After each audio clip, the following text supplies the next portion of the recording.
I think for the most part, it's always the key. I think when you're solid and disciplined defensively, and you get stops and you get boards, you put yourself in a good position. It's always the key. When you defend well and you, especially against a tough offensive opponent as Houston, that have so many weapons. So I think we stuck to the game plan and we did a much better job. So they obviously didn't shoot the ball very well, but I think we were executing very well defensively. We secured for the most part rebounds and we won the game. What did y'all do to force so many floaters?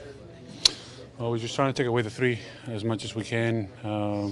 Game one, as we all saw, 22 out of 50, if I'm not mistaken. They got a lot of threes, pick and roll actions and transition.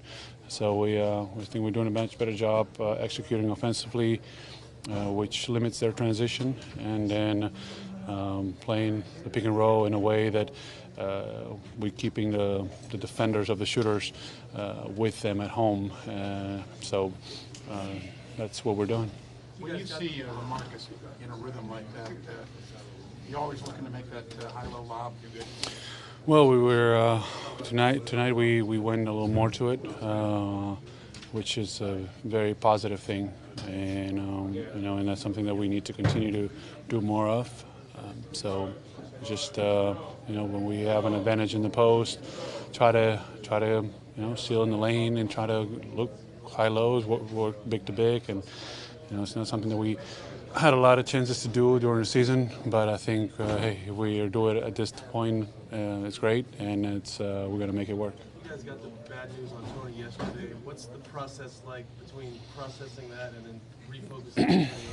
No, as I said, it's hard, but at the same time, you got to work through and get over adversity, and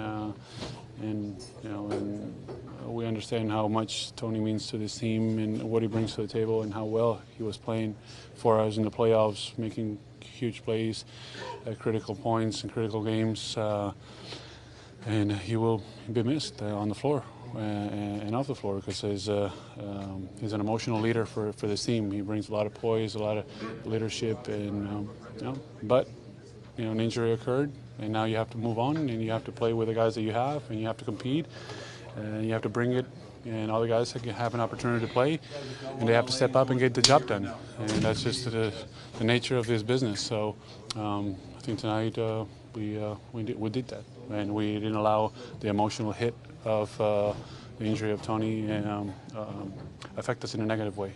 Do you feel like DeJounte was able to settle in a little bit after a couple of weeks?